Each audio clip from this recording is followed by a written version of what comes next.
Right then peeps, I'm just starting to mount the solar panel to my roof rack system, which you saw in the last camper video I finished, or was it the camper video before last anyway.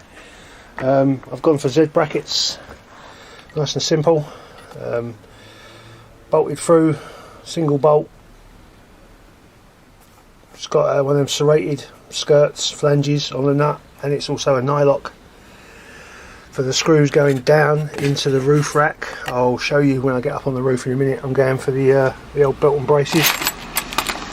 I'm going for Loctite, which I've also got on here. So I've got a serrated skirt, nylock and Loctite.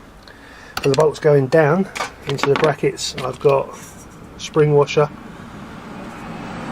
There's a few serrated washers in there, you can't actually see them. Normal washers and Loctite. And they'll go into these little weird bolts that sit inside the 30-30 channel. Right, I'm going to get up on the roof, move the rails about up on the roof so I can slide the solar panel in, and we'll get the first solar panel fitted. I'll see you when I'm up on the roof. Right, well, I'm not actually sure what you can see because I'm holding the camera up in the air and looking through the screen, but here you can see where the brackets are over the top of the channel. Channel runs down there, and I'm going to have another panel there, panel there, panel there, and I've got room in the middle for a fifth panel if I decide I want to go up. My MPPT will take 600 watts, I've got 400 watts so far, and I reckon I could get a slightly bigger 200 watt panel in the middle just by sliding both of these in at the same time. I've set them right at the front like this for the moment, just so I can see what sort of space I've got. I could quite just as easily slide them anywhere I want because they're on adjustable rails. I could finish it there. I can undo these locking bolts if I want, and I can slide the whole unit further in, or I can just slide the inner rail further over if I decide I need to, because I want to fit a bigger panel. That's the general idea of this build, is that I can change it at a later date if I want to. As technology comes along, I might be able to get a bigger panel. So there you go. So I'm going to sod about fitting the screws and bolts into here.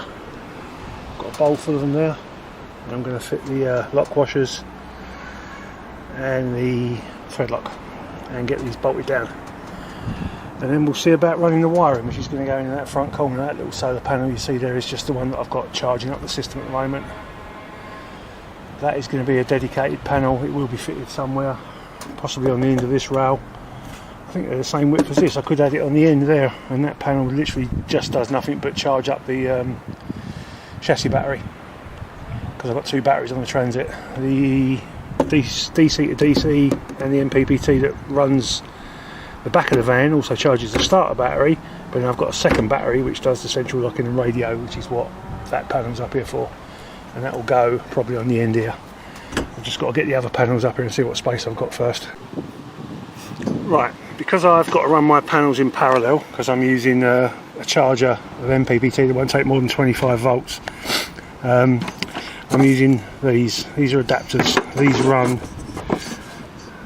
two negatives into a negative, two positives into a positive. So both the positives from these two panels go into that one, negatives go into that one, and they join. I'm just going to put the camera down and I'll get back to you and show you when I'm done, because I need both hands because it's a bit windy up here today. Right, I hope this makes sense. Now you've got both positives running into that connector, both negatives running into that connector. So now I've got double the amps but the same voltage. Right, I can't see bugger all in the screens. I'm not sure how this shot's going to come out. What I'm doing is dropping washers. I've got a split washer on there, and I'm using thread lock, which I showed you earlier. You don't need a lot, just a little blob on one side. Can you see that? It's probably out of focus, but you really don't need a lot.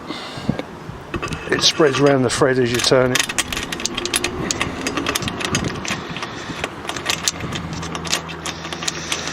Then centre your screw, bolt or whatever you want to call it in the little washer.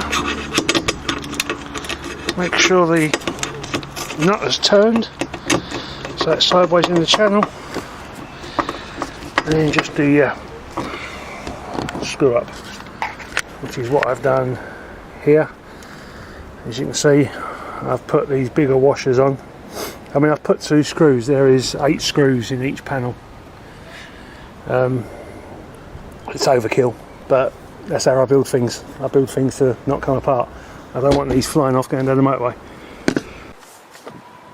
Right, so there's the solar installation done. There's the 2 panels on this side done. As you've seen, each solar panel's got 4 brackets on it, held in with M8 bolts with Loctite threads and serrated washer nuts and nylock nuts. Tops of them are held on with 2 bolts on each bracket, so you've got 8 bolts holding them down to the rails.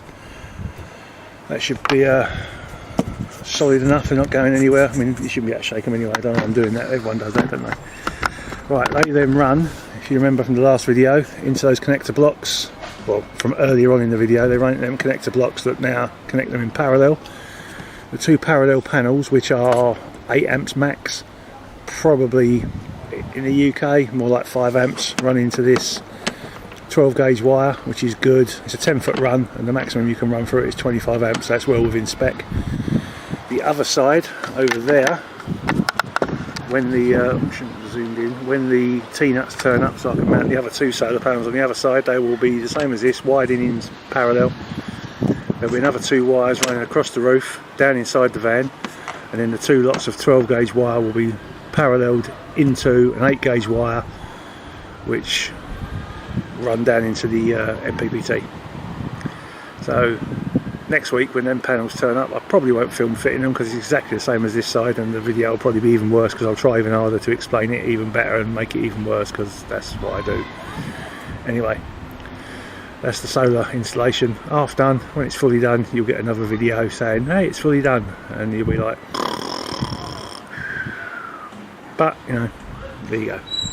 I'll see you later, peeps. Oh, by the way, even though I said I'll see you later, peeps, this is later, so technically I'm seeing you later. I've got a video coming after this about a couple of little quirks or idiosyncrasies of the particular MPPT solar charge controller I've chosen, which is the Renogy DCC50S.